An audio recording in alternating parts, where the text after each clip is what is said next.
готова представить работу. Я не буду повторять название, здесь уже сказали, да, длинное название. Значит, да, фокусом наших исследований являются тропические циклоны. Значит, почему? Поскольку это более опасные морские погодные явления. Плюс к этому, помимо тропических зон, тропические циклоны способны оказывать значительное влияние на погоду умеренных субтропических зон вследствие их нетропического проникновения, что довольно часто наблюдается в дальневосточных морях России. В прибрежной зоне тропические циклоны приводят к большим человеческим жертвам и наносят экономический ущерб, поэтому требования к качеству их моделирования и прогноза достаточно высоки. Также необходимо отметить, что важно получать информацию о коэффициентах обмена в тропических циклонах, поскольку они, в общем-то, являются ключевыми параметрами в прогностических моделях и отвечают за их развитие, и динамику, и, в общем, и воздействие на климат. Поэтому изучать их крайне важно, и они, в общем-то, до сих пор недостаточно изучены. Безусловно, наверное, вещи, которые сейчас говорю, они хорошо известны, но я все-таки освещу пару пунктов здесь. В связи с техническими сложностями натурных измерений тропических циклонов, большие преимущества для исследований их имеют, разумеется, методы микроволновой диагностики, дистанционной диагностики, поскольку поглощение атмосферными газами и облаками в этом диапазоне заметно снижено, что в данной ситуации, безусловно, является огромным преимуществом. И также здесь возможен круглосуточный мониторинг поверхности Земли при различных, опять же, метеорологических условиях, что, опять же, очень ценно. Для восстановления параметров приводного ветра, часто широко используются сейчас показания спутниковых радиолокационных устройств, в частности, скатерометров, а также радиолокаторов синтезированной апертурой. И при этом конструируются так называемые эмпирические геофизические модельные функции, позволяющие связать параметры рассеяния с параметрами приводного ветра, таких вот тропических циклонов. В последнее время появились еще и первые работы, посвященные применению активных этих микроволновых методов для восстановления касательного турбулентного напряжения, или динамической скорости ветра, или скорости трения, еще как ее жаргонно называют.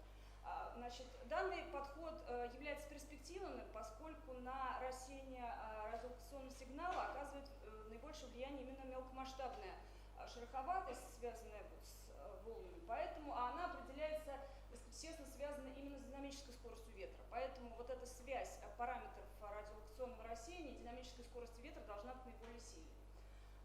Необходимо отметить, что алгоритмы восстановления этого турбулентного напряжения или динамической скорости ветра, которые в настоящее время применяются, они используют эмпирические геофизические модельные функции, которые связывают УЭПР со скоростью ветра на высоте 10 метров, а далее используют балк-формулы, которые связывают скорость ветра 10, на высоте 10 метров, с величиной коэффициента аэродинамического сопротивления.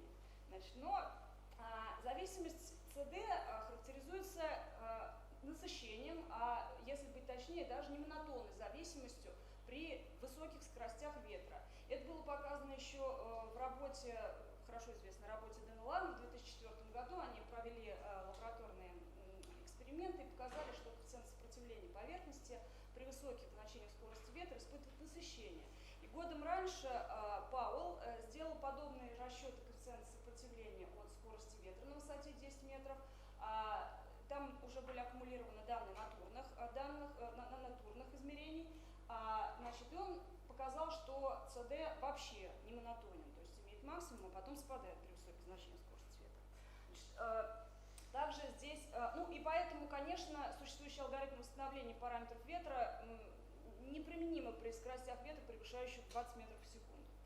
Еще одной общеизвестной проблемой восстановления турбулентного напряжения, и вообще параметров приводного ветра при сильных ветрах связано с насыщением рассеянного СВЧ-сигнала на прямой поляризации при скоростях ветра, при больших значениях скорости ветра, в частности, превышающих 20 метров в секунду. Известно, что возникшую трудность можно обойти, если использовать рассеянный СВЧ-сигнал на ортогональной, или как ее еще называют, перекрестной поляризации. Собственно говоря, в нашей работе мы попытались связать спутниковые данные рассеяния с данными данными натурных исследований, проведенных с помощью падающих дрог-зондов, с целью получения зависимости параметров рассеяния и параметров природного ветра. В начальном этапе я расскажу про, собственно говоря, то, как мы анализировали данные с падающих дрог-зондов. Для осреднения мы использовали результаты измерений с падающих GPS или дрог-зондов, которые доступны на сайте миссии НОАА. Доступны они в виде массивов данных о скорости ветра, высоте координат и так далее. Там достаточно много параметров еще. Для статистического анализа нами было отобрано 10 ураганов, наиболее интенсивных, категории 4 и 5, которые случились в период с 2003 по 2017 годы, и которые были зарегистрированы в Атлантическом бассейне. Вот, собственно говоря, здесь приведен список этих ураганов, которые мы анализировали. Справа картинки, наиболее мощных. Слева вот GIF-файлы с спутника ГОЭС-13, просто для того, чтобы проиллюстрировать динамику этих ураганов. Далее необходимо отметить, что когда дроп-зонд падает, он получает данные о скорости ветра. Естественно, в урагане поля характеризуются высоким уровнем турбулентности, поэтому то, что он снимает, это какой-то очень такой флуктуирующий профиль. Поэтому наша обработка данных начиналась сначала со сглаживания мелкомасштабных турбулентных флуктуациях на профилях скорости, которые измеряют эти дроп-зонды. Сглаживание было сначала такое грубое, просто с помощью оконного осреднения по высоте шагом 10 метров. На данных картинках приведены профили ветра на разных расстояниях от центра урагана. Слева картинка соответствует профилю ветра внутри глаза урагана. Понятно, здесь вот величина скорости ветра достаточно низкая. Центральная картинка соответствует профилю скорости ветра в районе стены глаза урагана. Там наиболее интенсивные и осадки, и ветра, и все. То есть здесь сразу видно, что скорость ветра резко вырастает. Правая картинка – это профиль скорости ветра на периферии, далеко от центра урагана. Там, так сказать, все это успокаивается, и скорость ветра снова становится существенно ниже. Для того, чтобы проанализировать и получить вообще параметры приводного ветра, с этими профилями ветра надо было что-то делать. То есть, поскольку они все-таки, так сказать, случайны, нам необходимо было составить из них какие-то статистические ансамбли, как-то их осреднить и уже дальше по ним получать вот эти вот параметры приводного ветра. Поэтому мы, для формирования таких статистических ансамблей профили скорости для каждого отдельного урагана, полученные в течение отдельного дня, строились в виде вот таких вот трехмерных кривых, по осям которых были отложены расстояние от центра урагана, величина скорости ветра и высота над уровнем моря. Собственно говоря, здесь сразу видно, что ненужные нам профили, которые мы не собирались использовать для получения данных непосредственно внутри самого урагана, могут быть отфильтрованы. Это вот красные профили, которые оказались внутри самого глаза непосредственно, и профили далеко на периферии, где ураган уже потерял силу. Основные, так скажем, основная рабочая площадка для нас была это вот здесь. Вот она проиллюстрирована зеленым цветом. То есть это профили, которые нами как раз использовались для осреднения. Далее они объединялись в группы и осреднялись, и мы получали некий средний профиль скорости ветра. Характерные профили скорости ветра в урагане оказались сходными по виду с профилями, которые были получены в ветроволновом канале, в ветроволновых каналах в целом. И в частности, мы вот делали в свое время такие эксперименты, и получили зависимость скорости ветра от высоты в ветроволновом канале в виде вот такого вот профиля, который немножко загибается наверху. Он имеет такую структуру из 3 слоев общеизвестных. Это вязкий подслой, область наиболее близкая к поверхности, слой постоянных потоков, он характеризуется логарифмическим законом, и следная часть, это вот самый верхний слой, вот, собственно говоря, как раз который так вот загибается. Вот мы предположили, что в урагане профиль ветра тоже имеет какую-то похожую структуру, как и вот в этом самом ветроволновом канале. Почему? Потому что здесь вот так же, как в ветроволновом канале, существует некая крышка такая, вот она, так сказать, выдуманная, несколько, но это значит, роль крышки здесь может играть атмосферная инверсионная крышка, которая как бы его прижимает сверху, и вроде он должен демонстрировать похожее поведение. Мы попробовали, чтобы попробовать как-то выяснить, так ли это или нет, наше предположение, мы значит, применили к этим нашим профилям свойства автомодельности, профиль дефекта скорости. То есть ввели автомодельные переменные вот такие вот, значит, и значит, согласно работе, которые были сделаны в работе Хинца. И попробовали предположить, что значит, профиль можно разбить на две части, это логарифмическая и вот такая вот следная часть. Следную часть мы аппроксимировали в виде вот такой вот квадратичной зависимости. По аппроксимации получили параметр пограничного слоя, ну и далее, значит, получили, собственно говоря, вид этих вот предложенных нами зависимостей. Значит, для того, чтобы выяснить вообще, насколько правильное предположение здесь мы сделали, значит, мы сделали следующее. Мы взяли все профили ветра, которые у нас были с этих дроп-зондов, и их отнормировали вот на эти вот полученные нами из аппроксимации в следной части параметры. У нас получилось, что вот эти вот нормированные кривые демонстрируют значительно меньший разброс, чем исходные данные, группируются около одной кривой, что, в общем-то, ну, говорит в пользу нашего предположения. Значит, в соответствии с предложенной аппроксимацией, далее мы получили все параметры, которые нам требовались. Это параметр шероховатости, логарифмический профиль для оценки профиля скорости U10, величины скорости U10 и аэродинамическое сопротивление поверхности. Собственно, вот мы их построили, то есть самое интересное нам это коэффициент сопротивления поверхности от U10 и величина скорости трения от U10. Вот действительно коэффициент сопротивления демонстрирует такую вот неминотонную зависимость, как и предполагалось. Ну и мы вот еще сравнили их с результатами предыдущих исследований, вот получили, в общем, достаточно удовлетворительное согласие того, что было сделано ранее и сейчас. Значит, ну и далее мы проанализировали данные дистанционного зондирования, которые были получены нами со спутника Sentinel-1. Значит, мы работали на значит, моде Interferomic White Spot. Значит, для каждого снимка был проанализирован массив совмещенных с ним по времени и пространству данных измерений с GPS-зондов. Совмещение данных, как показал опыт, могло быть произведено лишь для двух ураганов, это Ирма и Мария, вот для 2 дней. Поскольку снимок глаза урагана и измерения GPS-зондов в это время, именно в это время оказались наиболее близкими по времени и пространству. Значит, надо отметить, что запуск GPS-зондов осуществлялся в течение довольно продолжительного времени, значит, при этом это время не всегда точно совпадало со временем снимка. Собственно говоря, это большая проблема вот, коллокации данных. Значит, поэтому нами было сделано предположение о том, что ураган имеет такую квазистационарную структуру, форму, которая слабо меняется за время между снимком и временем сброса зондов. Значит, это, конечно, касается не всего урагана в целом, потому что понятно, что целиком он, конечно, изменяется, особенно его периферия меняется, но мы предположили, что это касается в основном центральной части. Значит, и чтобы это предположение как-то подтвердить, мы проанализировали снимки в оптическом диапазоне, которые были получены с геостационарного спутника ГОЭС-13. Вот здесь приведены 2 снимка для урагана Ирма. Далее для анализа нами был отобран массив данных GPS-зондов, которые были запущены за несколько суток до и после времени снимка, но близкое, конечно, время. При этом мы предположили и контролировали сохранение формы урагана. Собранные в такие массивы данных GPS-зондов делились на группы по пространству, которые располагались примерно на одинаковом расстоянии от центра урагана. И далее мы, значит, проводили осреднение по каждой из таких групп. Здесь, собственно говоря, вот изображена иллюстрация вот этих вот групп, сконцентрированных на разном расстоянии от центра урагана. И по осредненным профилям были получены значения скорости трения и величины скорости ветра на высоте 10 метров, вот по той процедуре, о которой я говорила выше.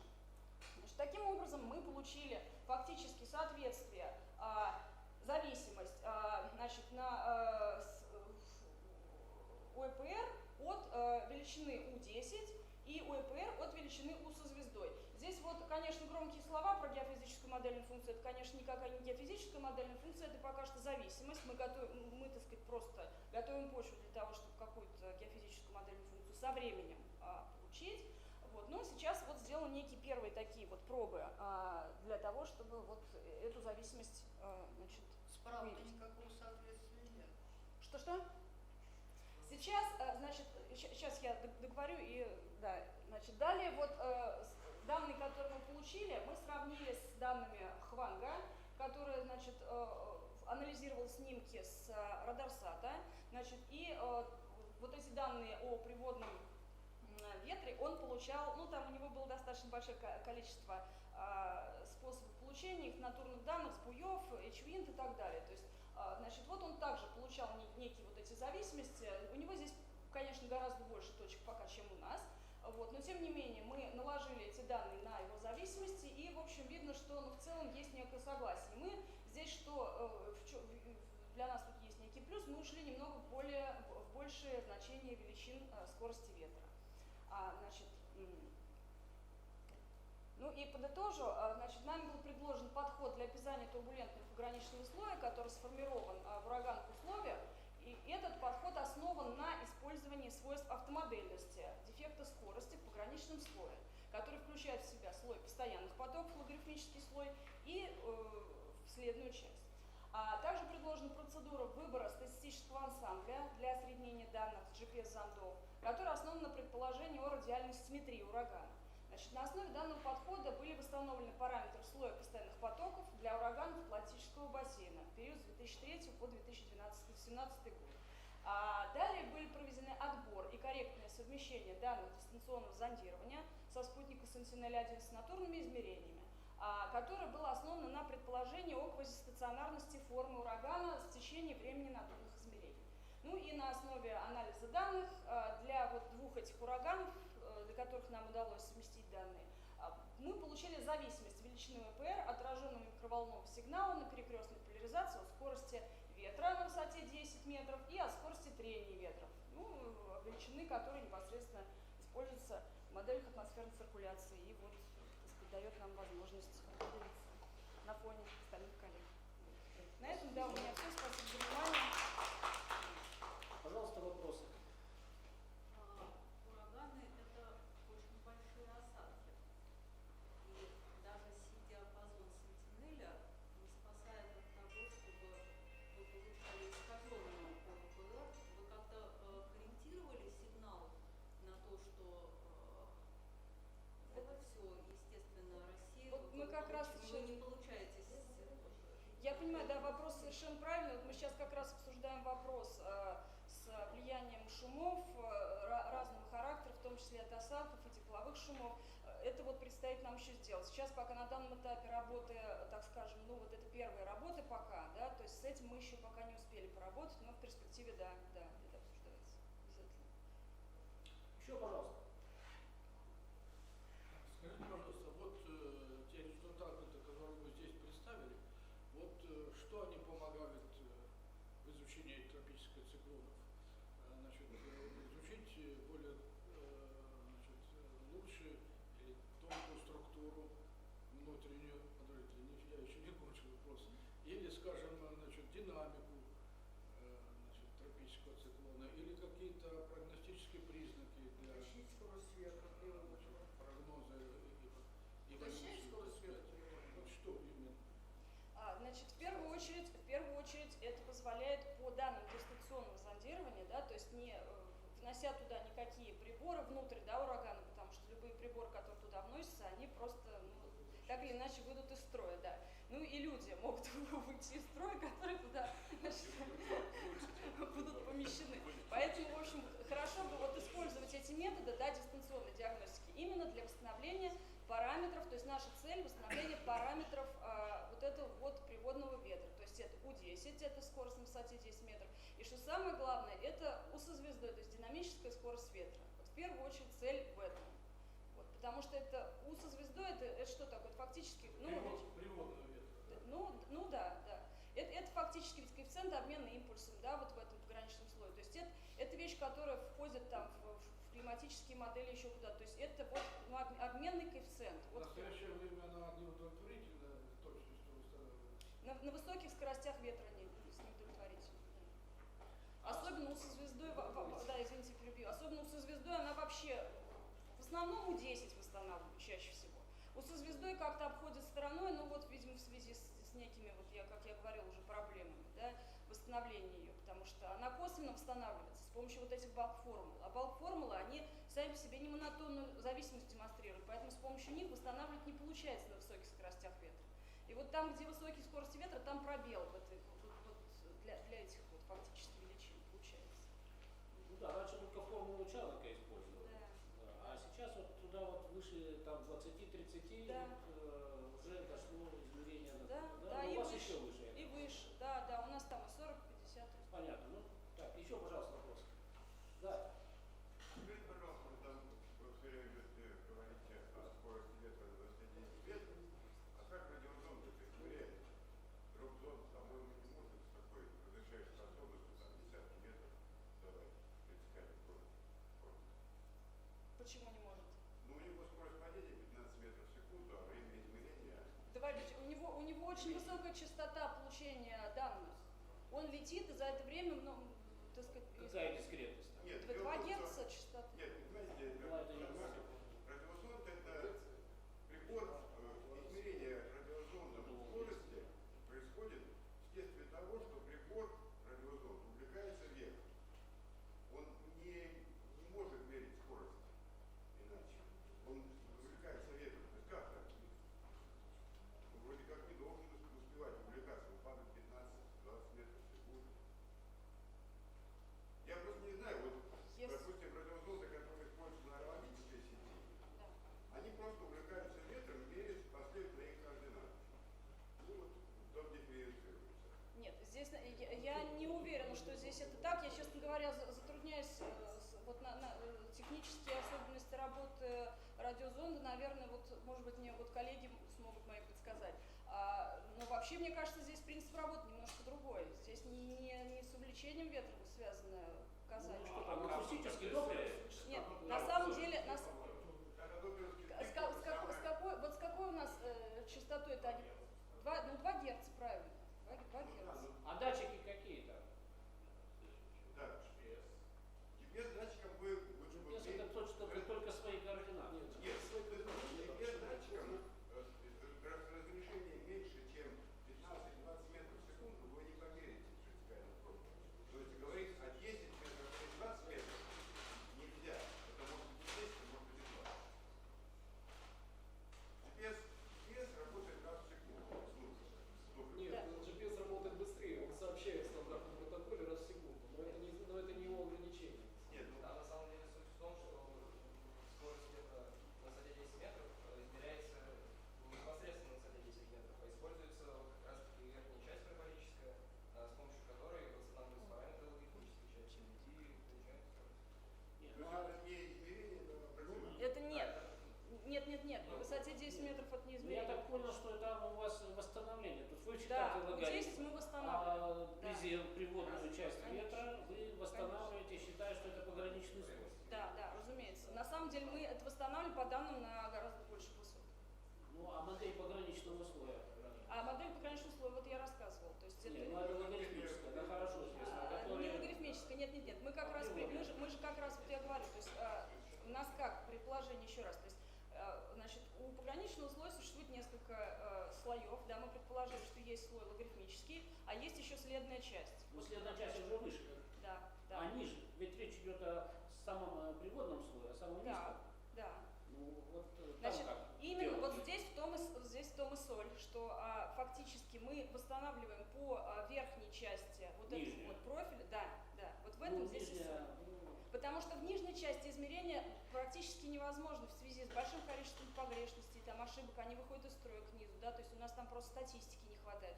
Внизу вообще практически невозможно данные получить, поэтому мы используем верхнюю ну, часть. а вот этот вот неизмеряемый самый нижний слой, значит, разве там одна и та же модель? Ну, мы предполагаем. Хотя, конечно, на самом деле, ну, Нет, ну в том-то и дело, что логарифм это хорошо известно, а вот этот вот самый тонкий слой, он, конечно, гораздо Да, более там, сложный. да, нижний слой это слой, в котором влияет волновой поток.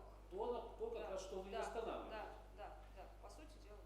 Вот, ну это такая модель, это предположение. Ну, понятно. Хорошо, еще Еще пожалуйста. одно дополнение. А вы не хотите попробовать использовать данные радиометра со ступенчатым изменением частоты? А мы это тот же уже- самый ресурс делаете, мы это да? уже сделали. Потому что там Да. очень точные на самом деле Да. измерения ветра. Это очень хороший вопрос, спасибо огромное. Мы это уже сделали, вот мои коллеги сегодня вечером будут докладывать на постерной секции. Мы разбили просто доклад на 2 части, чтобы не... У вас там на заключительном слайде гони оцени были сверху, нет? Вы знаете? Что? Гони оцени сверху на верхнем слайде. Вот заключительный слайд сверху была там тайфуны-близнецы? Вроде оценки. Возможно, да. Вы мерили Да. эти скорости? Нет, к сожалению, А нет. вообще какие скорости максимально регистрируют? Ну или восстанавливают, точнее. У-10, значит, ну да, вот у меня, сейчас я давайте прям, чтобы не быть 50 голословной, да. Заметил. Да. Было. Ну это вот максимум, то есть, да? То есть на данный момент это максимум. Мы планируем продолжать, то есть все ведь, понимаете, будет зависеть на самом деле от того, насколько нам удастся получить снимки и совместить их вот с этими GPS-зондами. Если нам попадется жирный ураган, грубо говоря, да, Уже который... 60. Ну да, видите, то есть это порядок такой. То есть, ну на самом деле вот, да, довольно высокие. Понятно. Опять же, можно в архивах покопаться, там нужны. А какие измеряли? Я что-то не знаю. На самом деле, Каян 75, по-моему, или 70. Правую картинку. Нет, я когда читал на Гренландии, там говорит, что правая у него картинка, высокие да, ее надо скорости ветра. дополнить еще. Чтобы немножко... Ну, Нет, вы правы. 13 был, по-моему, Это где это было? Это Тихий океан. А вот мы тут с Атлантическим работали, хотя на самом деле... два разных случая. А зря. В Атлантике Что? не такие мощные. Левая и правая картинка. Нет, левая картинка это от У-10, это от скорости на высоте 10 метров, а это от У со звездой, то есть от динамической скорости ветра, это от разных параметров. Это хуже. Ну да, я говорю, вот с ней вообще трудности. Ну, Даже так вы же вроде Мы химоварь же не берете. корреляцию. Вы же химоварь берете или нет? нет. А, не химоварь. Корреляцию не считали? Нет. А надо. Вот с Тихим океаном имеет смысл, наверное, поработать, дополнить. Почему-то мы вот, ну, на самом деле мы начали с Они там Атлантического. гораздо мощнее. Запад Тихого океана, это Да. вот, конечно, может. Как говорит один мой коллега, нельзя критиковать работу за то, чего в ней нет. Потому что эта область бесконечна. Поэтому, значит, Ну, мы на самом только деле... о том, что есть. Будем об этом Мы на говорить. самом деле сильно ограничены инструментами, которые мы можем использовать. То есть все зависит Еще от того, хорошо, что дают заниматься этим. Да, ну что, спасибо. Это Так, если больше нет вопросов, да, тема тогда президентская. перерыв до 16.